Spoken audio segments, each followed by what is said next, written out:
depuis la loi de finances 2008, a préconisé toute une série de ce que les Anglais appellent les incentives, c'est-à-dire les facilitations. Je ne sais pas si quelqu'un a des anglophones dans la salle, des mesures incitatives, voilà. Je crois que c'est ça.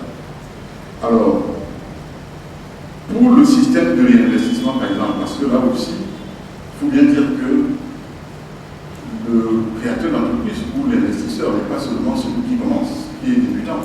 Ça peut être celui qui est déjà en activité dans une entreprise, mais qui, à un moment donné de la vie de son entreprise, éprouve le besoin d'investir, soit dans le cadre de la même activité, soit parce qu'il veut investir, créer une autre structure, une autre entité qui fait dans un domaine qui pourrait être complémentaire.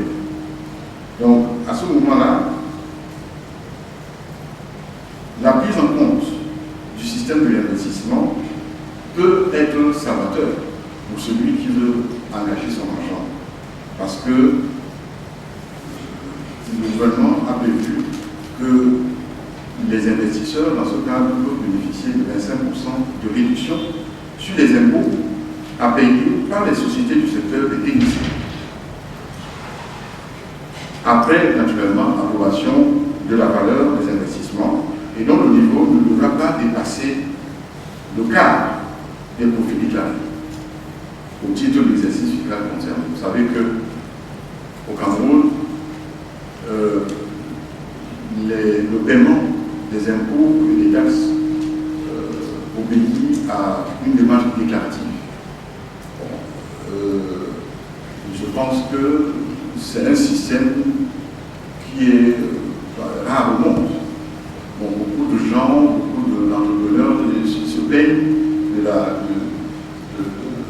poids de la fiscalité au Cameroun, de la pression fiscale, mais tout bien regardé, il est à se demander si vraiment le Cameroun est le pays où on trouve véritablement une pression fiscale qui asphyxie les entreprises.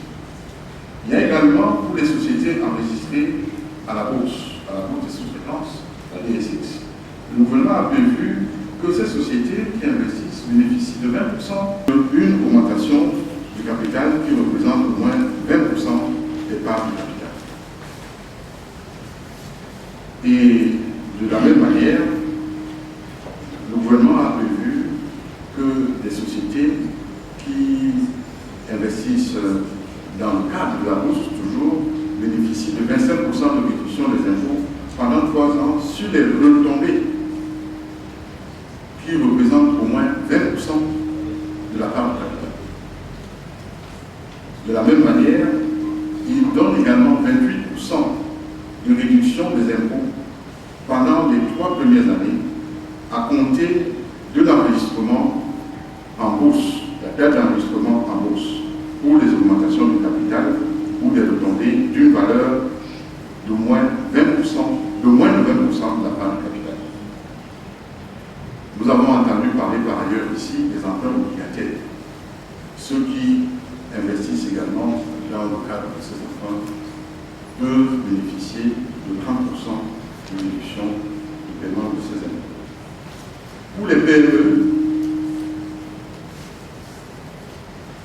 dont le chiffre d'affaires est supérieur ou égal à 1 million de francs, ça, c'est ce qu'on appelle les grandes PME. On a aussi des PME, qu'on appelle les petites et moyennes, dont le chiffre d'affaires peut être inférieur à 1 million de francs.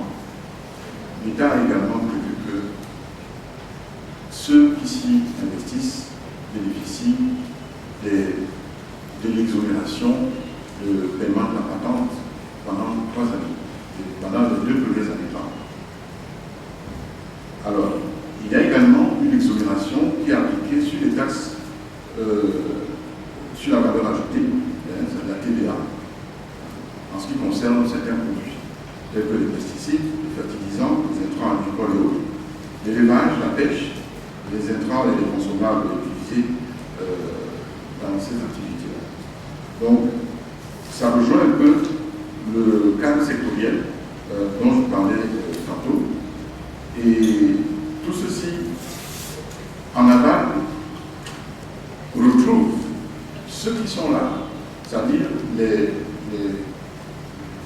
chefs de certaines institutions qui sont là pour accompagner vos entreprises. J'ouvre une parenthèse pour dire que, en ce qui concerne la durée de création d'entreprise, vous savez qu'il existe depuis 3 ans environ ce qu'on a appelé les centres de formalité de création d'entreprise.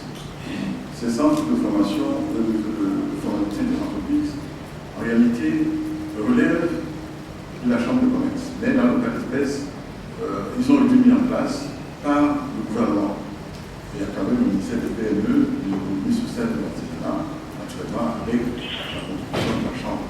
Et ces centres de formalité ont voulu obéir à une démarche qui rentrait un peu dans le green business, qui ne plaçait pas notre pays en une position valorisante. Et aujourd'hui, nous pouvons dire que ces centres, parce qu'il y en a pour le moment 2 ou 3 seulement, sont des centres pilotes en fait, parce qu'il est prévu qu'il en soit créé un peu partout sur le territoire. Donc, il fallait réduire la durée des délais de création d'entreprise. Et je peux vous dire que j'ai moi-même fait l'expérience, parce que j'ai la notion de choses. Je suis allé au centre de formalité de création d'entreprise, ici à Douala. Il est logé à la délégation régionale du MSA. Je leur ai dit que je suis un start-up, je vais créer mon entreprise. Bon, ils m'ont donné ce fait qui rappelle tout ce qu'il y a à faire. Grosso modo, ça coûte à tout casser 100 000 francs. Bon, c'est moins que ça, mais il y a des petits frais, des faux frais là, qui peuvent faire en sorte que ça atteigne 100 000. Et il est prévu que cette entreprise soit créée en 72 heures maximum. Mais celle que moi je suis allé créer, elle a pris 4 semaines. Bon. Et il y a d'autres témoignages qui me disent que ça n'a pas pris 3 mois. Et pourquoi? Tout simplement parce qu'il y a un problème de connexion entre les maillons de la chaîne.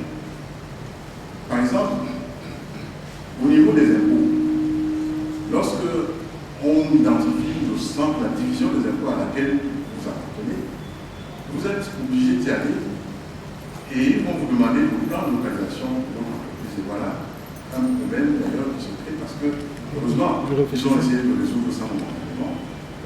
Ce qu'on appelle la règle, il est demandé que le créateur d'entreprise délivre dans les dossiers à fournir une bail enregistrée. Et sur ce plan, la Chambre avait élevé la voix pour dire que mais comment voulez-vous qu'une entreprise qui n'existe pas encore aille signer des baux sans pousser les Camerounais à faire le faux. Et je peux vous dire que cette préoccupation est montée jusqu'à l'Assemblée nationale où le ministre des PME a eu à répondre dans le cadre de Person Tax. Et le député qui avait posé cette question est membre de